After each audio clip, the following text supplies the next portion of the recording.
விளைகின்ற மூன்று கடல் சூழ்ந்திருக்கும் தென்னகத்தின் அன்றும் இன்றும் என்றும் இளமை மாறாத என் முத்தமிழே, முதற் தமிழே, மூத்த தமிழே, செந்தமிழே, பைந்தமிழே, நறுந்தமிழே, நற்றமிழே, இசை தமிழே, நாடகத்தமிழே, நாட்டிய தமிழே, மானே, மரகதமே, தேனே, திகட்டாத திரவியமே, தாயே என் தமிழே, உனக்கே என் முதல் வணக்கம்.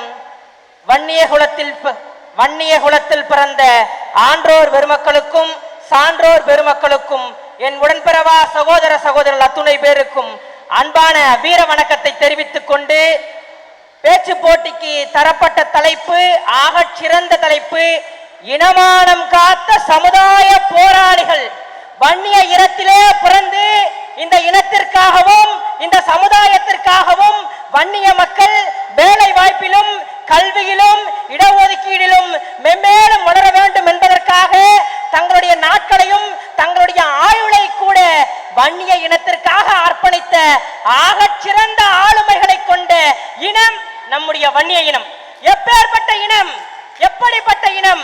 அக்னியிலே உதித்து சிவபெருமானுடைய நெற்றி துளியிலிருந்து வந்தவர்கள் நம்முடைய வீர வன்னிய குல சத்திரியர்கள். இப்பேற்பட்ட குலத்தில் பிறந்துவிட்டு ஆண்ட பரம்பரை உலகில் கடல் கடந்து தாண்டி போய் ஆட்சி செய்த பெருமைக்குரிய ஒரு இனம் நம்முடைய வன்னிய இனம் என்பதை யாரும் மறுத்துவிட முடியாது.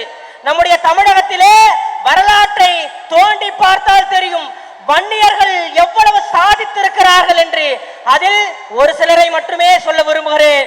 முதலாவதாக மாண்பமை பெற்ற அர்த்தநாரீஸ்வரர் ஐயா அவர்கள் எப்படி இந்த வன்னிய குலமானது கல் குடித்து பின்னோக்கி சென்று கொண்டிருக்கிறது என்பதற்காக இன்றே குடிவழிக்க விரதம் கொள்வீர், நன்றே உனது குலம் நாட்டில் விளங்குமப்பா என்று பல நூற்றாண்டுகளுக்கு முன்பாகவே மதுவிலக்கை பற்றி பேசியிருக்கிறார். தன்னுடைய இனமானது வளர வேண்டும், கல்வியிலும் வேலை வாய்ப்பிலும் உயர்ந்த பதவிகளுக்கெல்லாம் நம்முடைய வன்னிய இனத்தை சார்ந்த இளைஞர்களும் இளம்பெண்களும் செல்ல வேண்டும் என்று போராடி இருக்கிறார். இந்திய சுதந்திர போராட்ட போரிலே அவருடைய எழுத்துக்களுக்கு அன்றைய அரசாங்கமானது தடை விதிக்கிறது. அவருடைய இதைகள் வெளிவரவில்லை. தடைகளை எல்லாம் உடைக்கிறார். தடை கற்களை எல்லாம் படிக்கற்களாக மாற்றி அனைத்து இழைகளும் வெளிவருகிறது. புரட்சிகள் பொங்குகின்றன. எப்படி இப்படிப்பட்ட இனத்தில் பிறந்துவிட்டு இன்றைக்கு மிகவும் பிற்படுத்தப்பட்ட சமுதாயம் என்று கோடி தடை குனிந்து கொண்டிருக்கிறோமே, இடஒதுக்கீடு கிடைக்கவில்லை, கல்வியிலும் வேலை வாய்ப்பிலும் அனைத்திலும் பின்னுக்கு தள்ளப்பட்டிருக்கிறோம். வரலாறு அறியாததால் நம் சுதந்திர போராட்டத்தில் முக்கியமான ஒரு பெண்மணி இருக்கிறார்கள்.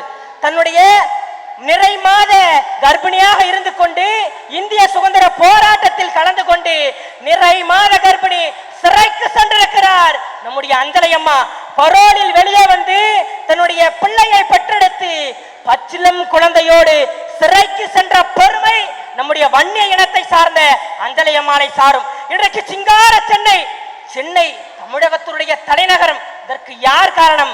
நம்முடைய முன்னோரான சென்னப்ப நாயக்கர் காரணம். இன்றைக்கு சென்னையில் துறைமுகம் இருக்கிறது, மத்திய ரயில் நிலையம் இருக்கிறது, பல பல்கலைக்கழகங்கள் இருக்கிறது, பல கல்வி நிலையங்கள் இருக்கிறது. இதற்கெல்லாம் பல நூற்றாண்டுகளுக்கு முன்பாகவே வித்திட்டவர் நம்முடைய சென்னியப்ப நாயக்கர் ஆவர். இன்றைக்கு பெங்களூர் இருக்கிறது. அதற்கு யார் காரணம்? நம் இனத்தை சார்ந்த கொம்பகாவடா காரணம். இன்னும் எத்தனையோ மாந்தர்கள் வாழ்ந்த பூமி இது. ஆனால் இன்றைக்கு என்ன நடந்தது? நம் பெரியார் பெரியார் என்று பேசிக் கொண்டிருக்கிறோமே, யார் பெரியார்? பெரியாரே வன்னிய இனத்தில் பிறந்த ஒருவரை பெரியார் என்று போட்டிருக்கிறார் தெரியுமா? இப்படி இத்துணை சிறப்புகளை கொண்ட நம்முடைய வன்னிய சமுதாயம் இன்றைக்கு ஏன் பின்னோக்கி சென்று கொண்டிருக்கிறது? நீங்கள் எல்லாம் யோசித்து பார்க்க வேண்டும். வன்னிய சமுதாயத்தை சார்ந்த மாணவர்கள் கல்வியில் பின்தங்கி இருக்கிறார்கள் என்பதற்காக செங்கல்வராய நாயக்கர் தங்களுடைய சொத்துக்களில் பெரும்பகுதியை கல்விக்காக ஒதுக்கி பொறியியல் கல்லூரி, பாலிடெக்னிக் கல்லூரி, தொழில் கல்லூரி என அனைத்து கல்லூரிகளையும் மிக குறைந்த செலவில் இன்றைக்கு வன்னிய குலத்தை சார்ந்த மாணவர்கள் படித்து உதவித்தொகை பெறுகிறார்கள் என்றால் இதெல்லாம் நம்முடைய வன்னிய இனத்தின் பெருமை அல்லவா? திருத்தணிகை மீட்ட தளபதியை பற்றி தெரியுமா? திருத்தணிகை மீட்ட தளபதியை பற்றி தெரியுமா? விநாயகம் பிள்ளை தலையை கொடுத்தேனும் தலைநகரை காப்போம் என்று சென்னியப்ப நாயகர் சென்னையை உருவாக்கி விட்டார். ஆனால் மாணவன் குன்றம் போனால் என்ற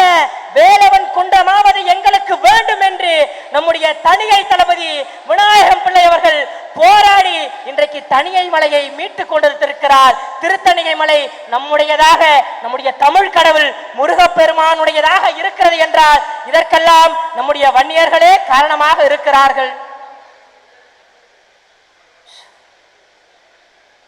ஐயா, ஆனைமுத்துவை பற்றி தெரியுமா?